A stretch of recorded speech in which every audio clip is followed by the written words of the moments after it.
Read the disclaimer before watching this video.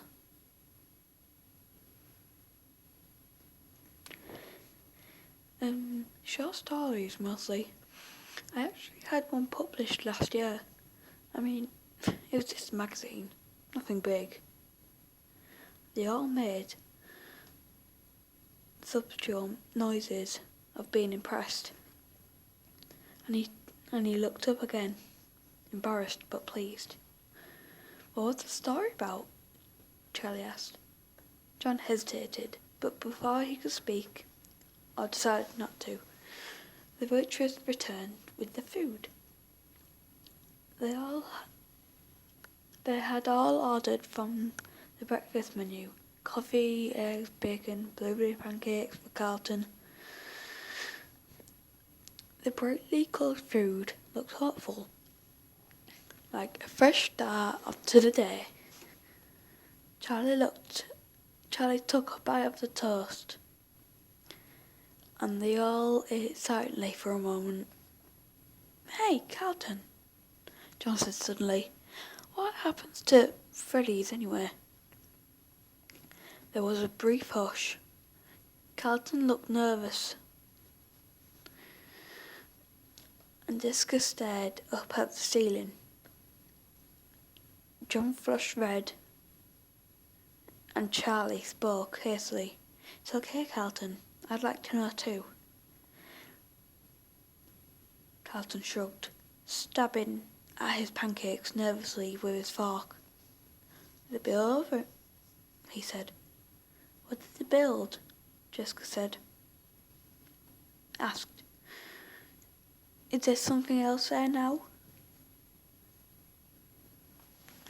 "Was it built over or just torn down?" John asked. Carlton shrugged again, but this time quick, like a nervous tick. "Like I said, I don't know. It's too far back from the road to see, and I haven't exactly investigated yet. It might have been leased to someone, but I don't know what they did. It's all been blocked off for years, under construction. You can't even tell if the building is still there."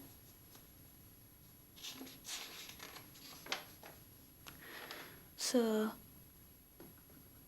it could still be there?" Jessica asked with a spark of excitement breaking through. "Like I said, I don't know," Carlton answered. Charlie felt the dinner fluorescent lights glaring down at her, on her face, suddenly too bright. She felt exposed. She had barely eaten, but found herself rising from the booth, pulling a few crumbled bills from her pocket and dropping them on the table. "I'm going outside for a minute," she said. "Smoke break," she added hastily. "You don't smoke." She reminded herself, while clumsily lying to her friends as she made her way to the door.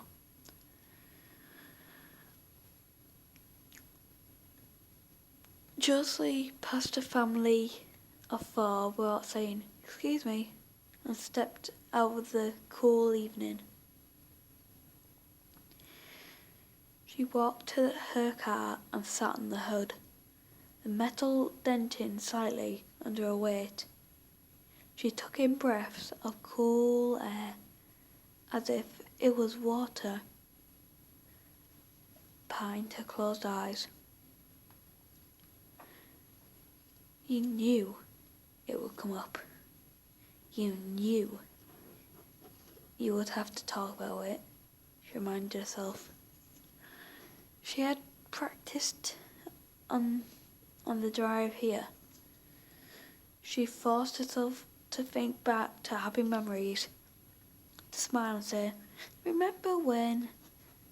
She thought she was prepared. She was prepared for this, but of course, she had been wrong. Why else would she have run out of the restaurant like a child? Charlie? She opened her eyes and saw John standing next to the car, holding her jacket out in front of him like an offering. You jacket, he said, and she made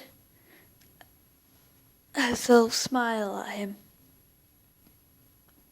"Thanks," she said. She took it and draped it over her shoulders, then slid it on.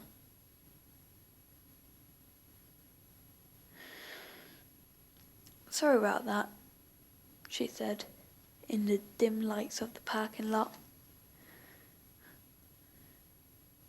She could still see him blush his ears. He joined her on the car hood, leaving a deliberate space between them. "I haven't learned to think about before I talk. Sorry." John watched the sky as a plane passed overhead. Charlie smiled, the time unforced. "It's okay. I knew it was going to come up. I just had to. I knew it. I know it sounds stupid, but I never think about it. I don't let myself. No one knows what happened, except my aunt. And we never talk about it. When I come here, and suddenly it's everywhere, I'm just surprised with it all."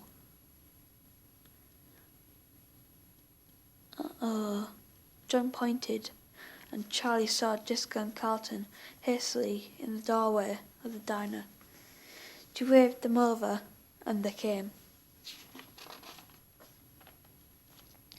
"Remember that time at Freddy'S when the merry-go-round got stuck on Marla, and that mean kid bully, Billy, had to keep riding it until the parents plucked him off?" Charlie said. John laughed, and the sound made her smile. Their faces were bright red, crying like babies. She covered her face, guilty that it was so funny to her. There was a brief surprised silence when Carlton started laughing, when Val plucked him all over him, puked all over him. "Sweet justice," Charlie said. "Actually, I think it was nachos," John added. Jessica wrinkled her nose. "So gross. I never rode it again, not after that." "Ugh, come on, Jessica. They cleaned it," said Carlton. "I'm pretty sure kids puked all over that place. Those wet floor signs weren't there for nothing, right, Charlie?" "Don't look at me," she said. "I never puked." "We used to spend so much time there. Privileges of knowing the owner's daughter," Jessica said, looking at Charlie with mock. A cushion. "I think I couldn't help who my dad was," Charlie said, laughing. Jessica looked thoughtful for a minute before she continued. "I mean, how could you have a better childhood than spending a full day at Freddy Fazbear's Pizza.